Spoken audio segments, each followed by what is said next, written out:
இந்த நாள் உங்களுக்கு ஆசீர்வாதமாக இருக்கும். இந்த நாள்ல இந்த இடத்துல கூடி வந்திருக்கிற உங்க ஒவ்வொருத்தரையும் ஏசப்பா அதிகமாக ஆசீர்வதிப்பார். இந்த வார்த்தை கேட்கிற உங்க ஒவ்வொருத்தரையும், இந்த வார்த்தையை கனமாக நினைக்கிற உங்க ஒவ்வொருத்தரையும் ஏசப்பா அதிகமாக ஆசீர்வதிப்பார். ஏற்கனா தேவனுடைய வார்த்தையிலிருந்து ஆசீர்வாதம் இருக்கிறது. நான் ருசி பார்த்திருக்கிறேன். என்னுடைய அனுபவமும் கண்டிப்பான பல முறை உங்க மத்தியில சொல்லி இருக்கிறேன். இன்னமும் சொல்ல முடியும். ஏன்னா இந்த வேத வார்த்தைகள் உண்மையிலே ஜீவனோட வார்த்தை, உண்மையான வார்த்தை, உண்மையான ஒரு சக்தியுள்ள வார்த்தை எதுனா இந்த வேத புத்தகம் தான். நான் பார்த்ததுல எல்லாம் நம்ம மனசை கெடுக்கிறதும் நம்ம வாழ்க்கையை கெடுக்கிறதும் தான் உலகத்துல புக்கு இருக்குது. ஆனா இந்த மனுஷனை வாழ வைக்கிறது, திருத்துறது, ஆசீர்வதிக்கிறது, சீர்படுத்துறது, சரிப்படுத்துறது, காயம் கட்டுறது, உடைச்சு சரி பண்றது எல்லாம் இந்த வேத புத்தகத்துலதான் இருக்குது. இந்த வேதத்தை கை கொண்டவங்க யாருமே கெட்டு போகவே மாட்டாங்க. இந்த வருஷத்தை இந்த வேதத்தை படிச்சவங்க, இந்த வார்த்தையை கேட்டவங்க யாருமே கெட்டு போக மாட்டாங்க. அவங்க எந்த ஒரு கேடு வரவே செய்யாது. அதனால இந்த வேத வசனத்தை நீங்க கேட்கிற ஒவ்வொருத்தரையும் ஆண்டவர் ஆசீர்வதிப்பார். நீங்க கேட்கிற ஒவ்வொருத்தரும் ஆசீர்வாதமாக இருப்பீங்க, பாக்கியவங்களாக இருப்பீங்க. நான் கர்த்தருக்குள்ள உங்களை நான் வாழ்த்தேன். இந்த நாள் உங்களுக்கு ஆசீர்வாதமாக இருக்கும். இந்த நாள் ஆண்டவர் உங்க மத்தியில சொல்றதுக்கு எனக்கு தந்த வேத பகுதி, வேத வசனம் மத்திய 7ஆம் அதிகாரம் 24, 25, 26, 27 வரை வரும். வாசிக்கிறேன்.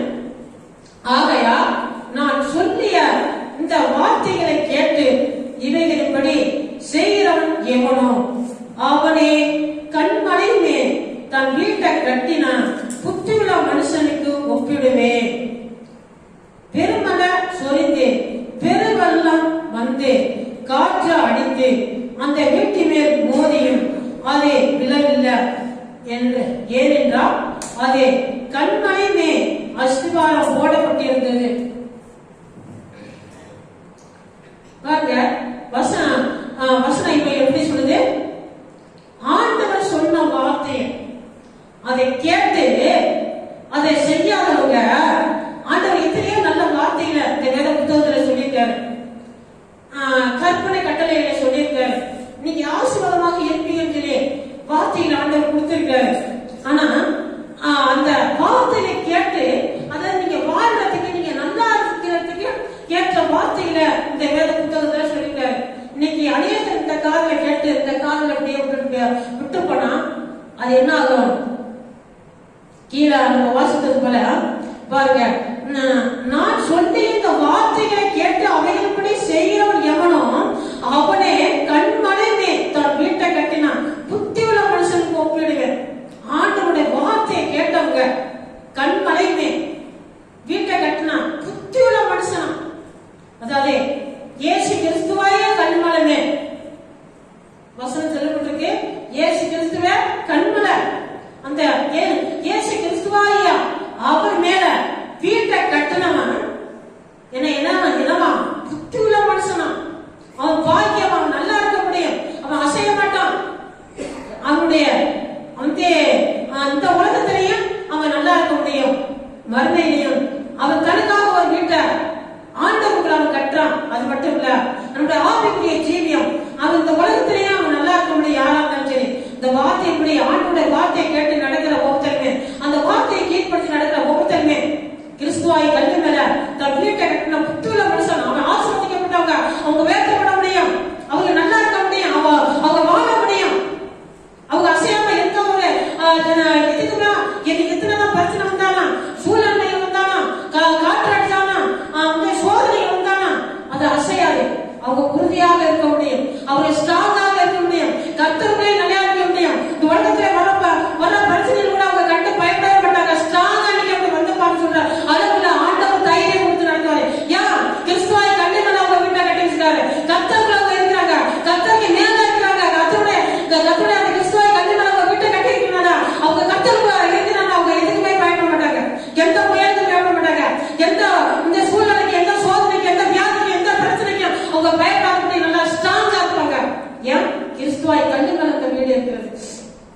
அவங்க ஆண்டவர் ஸ்ட்ராங் படுத்தி வைப்பார். ஆனா அவருடைய வார்த்தை கீழ்படியாதபடி இந்த உலகத்துக்குள்ள இருக்கிறவங்க எப்படி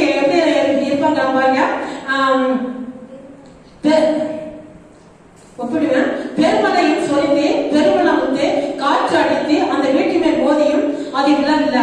ஏனென்றால் அது கண்மலையே ஆசீர்வாதம் போடப்பட்டு இருந்தது. பாருங்க, இவ்வளவு வந்துச்சான். அது என்ன செய்யலாம்? வீடுகளையும் காற்று அடிச்சலாம், பெருமழை சொரிந்தது, பெருமளம் வந்துச்சு, காற்று அடித்தது, அந்த வீட்டு மேல மோதியும் அது விழவில்லை.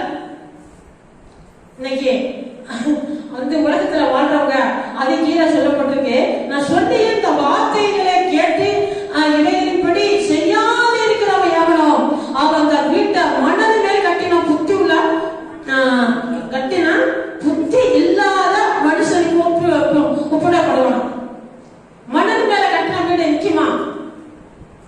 யோசிச்சு பாருங்க. மனசு நம்ம நம்ம போயிட்டு ஏதாவது இடம் வாங்கணும்னா முதல்ல மண்ணு தோட்டம் பண்ணதே பயிர் வெஞ்சலாம் தோட்டுவாங்க கடகால் பண்றதுக்கு.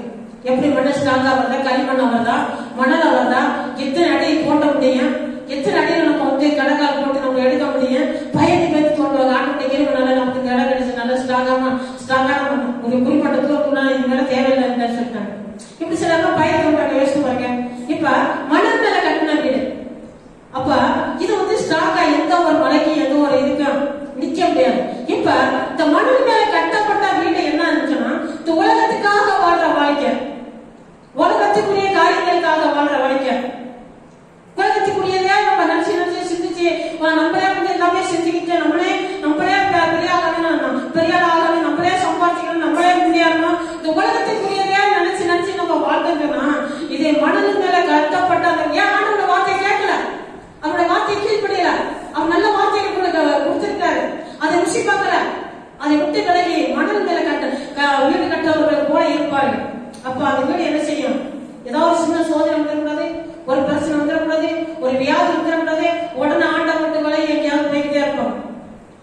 ஏன் மணல் மேல கட்டக்கூடாது? இந்த உலக வாழ்க்கை உலகத்துக்குரிய அப்பா நீ இப்படி வாழாத, அப்பா நீ இப்படி செய்யாத, ஆண்டவர்கிட்ட பின்வாங்காத, இந்த வசனம் அப்படி சொல்லப்பட்டிருக்கு, தம்பி நீ இப்படி கீழ்படி அப்படி சொன்னா உடனே என்ன செய்ய முடிச்சுக்கணும். பேர் அடிச்சிருச்சு, காட்டு மோதிருச்சு, மழை வந்துருச்சு, மோதிருச்சு, டக்குனு கீழே விழுந்துடும். இது என்ன? உலகத்துக்குரிய வாழ்க்கை. உலகத்துல வாழ்றதுனால வந்து அந்த மணல் மேல கட்டப்பட்ட வீடாக கீழே விழுந்துடும்.